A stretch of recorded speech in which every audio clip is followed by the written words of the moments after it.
Hey besties, welcome to my channel. నేను మీ శ్వేత. ఈరోజు cook with మీలో మీ అందరికీ రెడ్ రా బనానాతో మీకు ఇంట్రెస్టింగ్ స్నాక్ రెసిపీని చూపించబోతున్నాను. వీడియో మొత్తం స్కిప్ చేయకుండా చూడండి. మనం ఈ ఎర్రటి అరటి పళ్ళకి సైడ్స్ కట్ చేసుకొని పీల్ చేసుకొని రౌండ్స్గా కట్ చేసుకోవాలన్నమాట.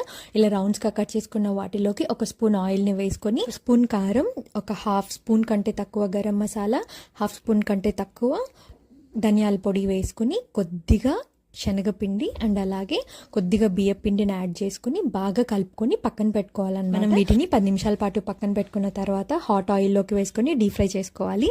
వీటిని గోల్డెన్ బ్రౌన్ కలర్ వచ్చేంత వరకు మనం డీప్ ఫ్రై చేసుకోవాలి. ఇలా గోల్డెన్ బ్రౌన్ కలర్ వచ్చేంత వరకు డీప్ ఫ్రై చేసుకొని మనం తీసేసుకున్న తర్వాత ఒక టిష్యూ పేపర్ పైన వేసుకున్నాం అనుకోండి, ఎక్సెస్ ఆయిల్ ఏమైనా ఉంటే టిష్యూ పేపర్ అనేది అబ్జర్వ్ చేసుకుంటుంది. రైనీ సీజన్ ఎలాగూ స్టార్ట్ అయిపోయింది కదా, మీరు కూడా ఈ రెసిపీని తప్పకుండా ట్రై చేయండి. రైనీ ఈవినింగ్స్కి పర్ఫెక్ట్ స్నాక్ అనమాట ఇది, అండ్ హెల్తీ కూడా. ఇంకా ఇలాంటి ఇంట్రెస్టింగ్ రెసిపీస్ కోసం don't forget to subscribe the channel.